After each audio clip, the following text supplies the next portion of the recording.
Welcome to this next interview with Odette Shirley, my G100 country chair for Cote d'Ivoire.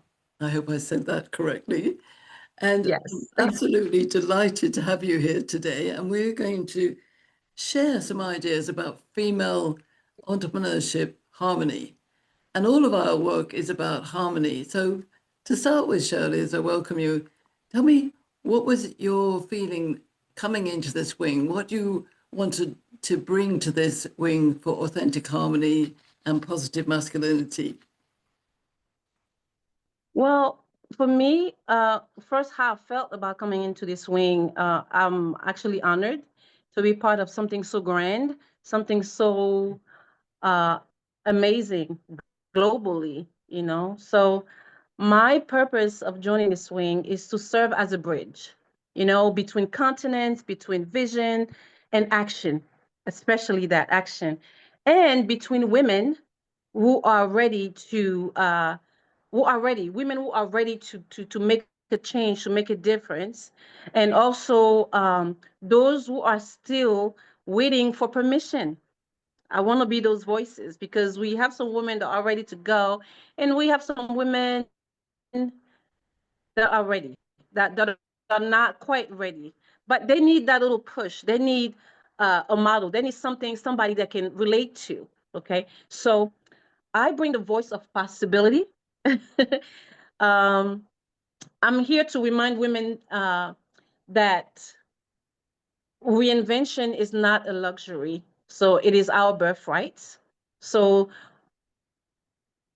through what I do here, the work I do with women, women entrepreneurship for women and young girls, my goal is to empower a generation of women and men to lead from a place of clarity, care, and courage.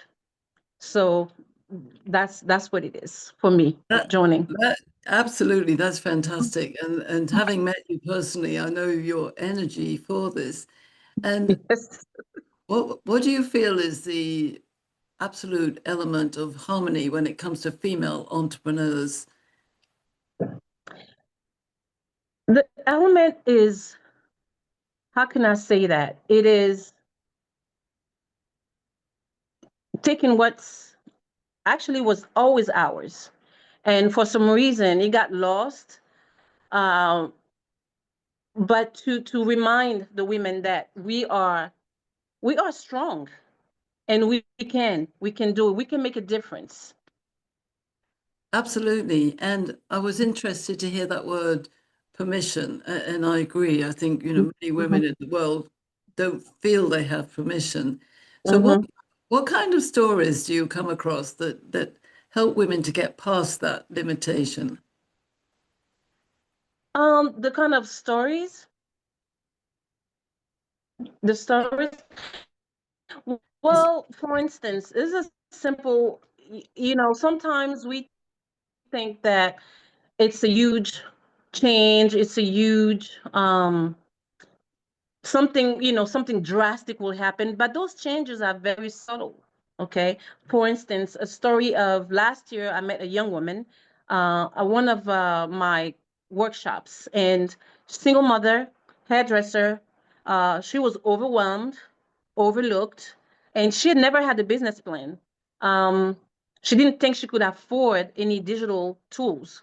So 3 months after our sessions, she sent me this message. Lady O, I did it. I registered my business. I now take online bookings. I've raised my prices, and clients respect me more. I even hired somebody to help me in the shop. So that's the impact of harmony for me. One woman rising, her child, her client, her community rises with her. So to me, that was something amazing. That was, it's a little change. It may not mean much to some, but I think that the needle will move with every little win, with every little change, one person at a time, one woman at a time, and men. We cannot forget them. absolutely. And that obviously portrays the approach that you have. Your approach is Mm-hmm. to all generations. And what about Exactly. the different generations of women. Share a little bit about what you perceive there about the different generations of women. Well, for me here, you know,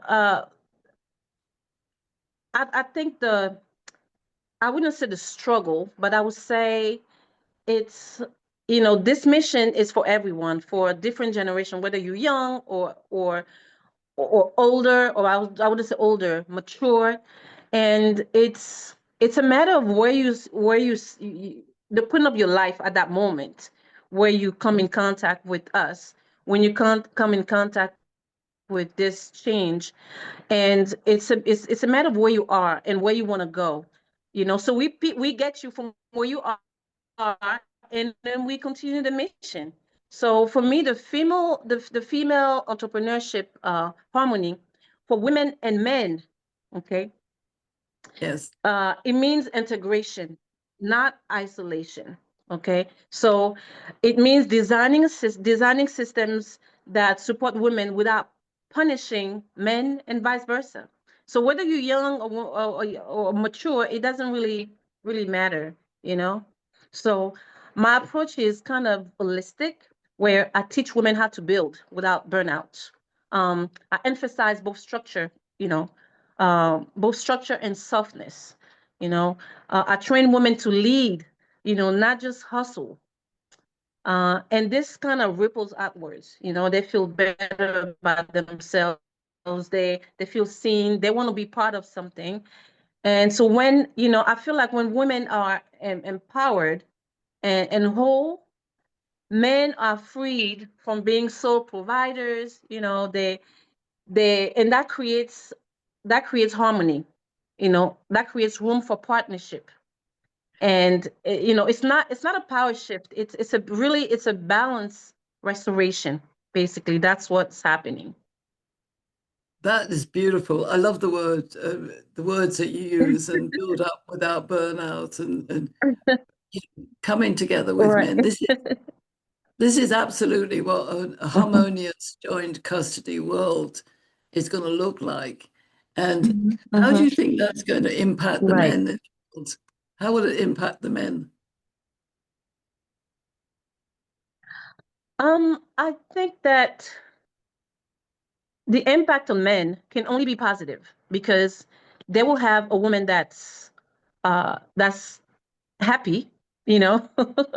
They will have a woman that's healed. They will have a woman that's balanced. They will have a woman that creating, they will have a woman, I mean, all those great things. So they have a woman that's capable. And I think, if anything, a woman that has all those attributes, she becomes a better partner, So it can only be positive, and I think that men will thank us. They will be happy about, the way we're shaping this harmony, this joint custody world. Hmm. Absolutely. So I love your words of wisdom, and I think it brings me great hope when I listen to all of you in Yes. my wing. This is absolutely fantastic. So what one piece of advice would you offer to female entrepreneurs today? A piece of advice I will say is that I will remind them all that the future isn't female or male. The future is collaborative. It's together. So it takes each and every one of us to get this done, for us and also for the generation to come. We need to leave them with something that they will be proud of. We need to leave them, and I like to say that, with a joint custody world where everybody feels that they belong. And I really honor what you say as we come to the end of this interview. And for me, it's perfect, because belonging, I think, is something that is Mhm. really, really important to everybody, but Right. especially to females. And Absolutely. so glad that you belong to this wing, Shirley, Odette Shirley. Thank I you. know I get so excited, and very dyslexic when I get excited, but I think that together we can make a difference in the world. Absolutely, absolutely. And I feel like, you know, what we co-create today, we become, like I said, a legacy tomorrow. So, you know, let's lead together. Let's leave together, and thank you for your wisdom. Thank you. Thank you. Thank you so very much. It was such a pleasure. Thank you, Dr. Pauline Crawford. Thank you. Thank you.